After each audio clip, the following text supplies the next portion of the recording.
Okay, so the next movie we watched is The Mole People.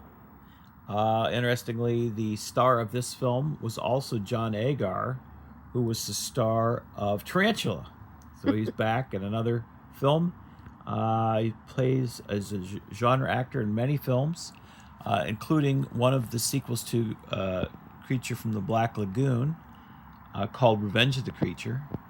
And so he's in a bunch of these movies from the time, these genre films. Uh, he seems pretty good in a lead role, so that makes sense. Um, the Mole People had some interesting twists. Now, I want to just give you some background as to why I find the Mole People interesting. When I was in elementary school, one of my classmates by the name of Patrick Watson, who, if he ends up watching this, I guess he'll find out that I remember this, but he had a Universal Monsters lunchbox. And on this lunchbox are all the famous Universal monsters. And they had enough room to put some extra ones like the Mole Man on there. And the Mole Man, I never got to see this movie, this Mole People movie. So this is my first time seeing it. And again, just like as a kid, remembering how that looked, like, what's this Mole Man? What's his story? You know, I would have thought it would have been like Creature from the Black Lagoon, or, I would have come up with something else. I would have imagined they were on the beach. Maybe the Mole Men were coming up and attacking beachgoers. So they're not on the beach in this movie. They are up in the mountains somewhere very cold. And so, yeah, just goes to show that your imagination goes to different places than where the story may go. And not to mention, this particular movie has some twists in it, which I won't go into detail about in case you end up wanting to watch it. Some of the twists are kind of innovative. I mean, like, for the time, you're not expecting them. Hence, I guess, twist. And I think that's the main things I want to say about the movie. It's a fun watch. I feel like some of these movies back then, they didn't know about milking these movies for sequels. I mean, nowadays, if this was a new property, you'd probably have like 5 or 6 sequels to this, like, Children of the Mole People and, Gods of the Mole People. Actually, probably go like Planet of the Apes. You'd probably have Beneath the City of the Mole People. And who knows what's down there, because they don't go down there in this movie. They just go to the people above that are basically treat the Mole People as slave labor, pretty much. Well, that's it for me. I will talk with Laura here and see what they thought of the film. Well, Laura, what'd you think? I definitely think this movie was interesting because it kind of has a anti-slavery like feel to it, and like you know the main character is against that and like trying to help these mole people.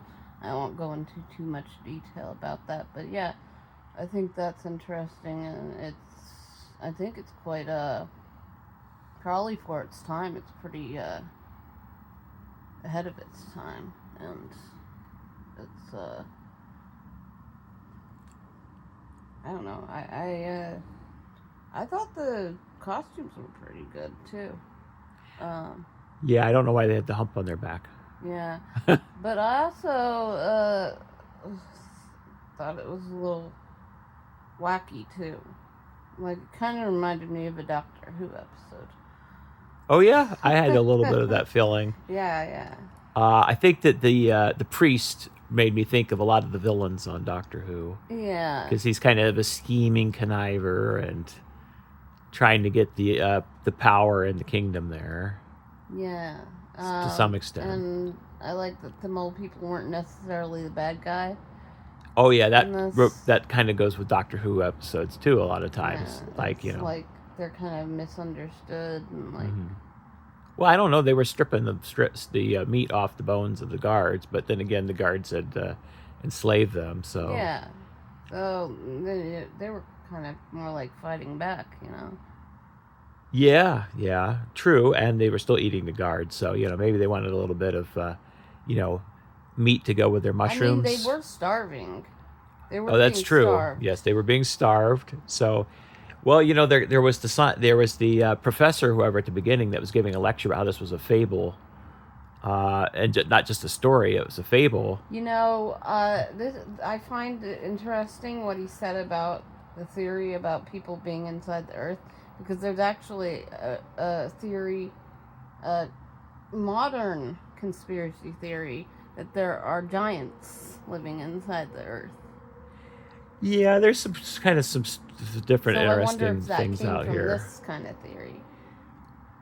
I mean, there is a belief that the Earth has chakras just like people, Yeah. and that the throat chakra is the Middle East, and like that one there is very important, I guess, to the human chakras. Not that I know anything about them, but that throat chakra, this Middle East idea.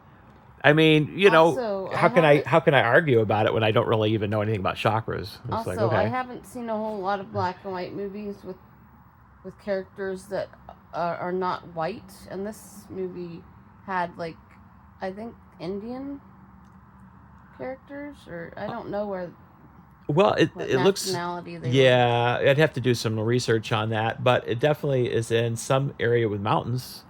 Although the mountains themselves, the outside shots of them climbing and stuff were separate from the actual actors. So they took footage, probably some of it from actual mountain climbing and things, and then they interspersed it with the actors on the sets. Uh, you know, I guess maybe I'll put in the comments where the actors are from if I find anything, just Yeah. as a follow up on that, because that would be interesting to find out. Yeah, that's all I have to say about the movie. Okay, did you like it? Yeah. Did you like it better than the first movie? I don't know. I think it's pretty equal. Yeah. Now, one thing I forgot to ask in the other movie, so I guess I'll ask it now: are these movies schlock? I don't know. I don't know much about Schlock, so. Okay, I will ask Google real quick just so we get a definition. Hey Google, set volume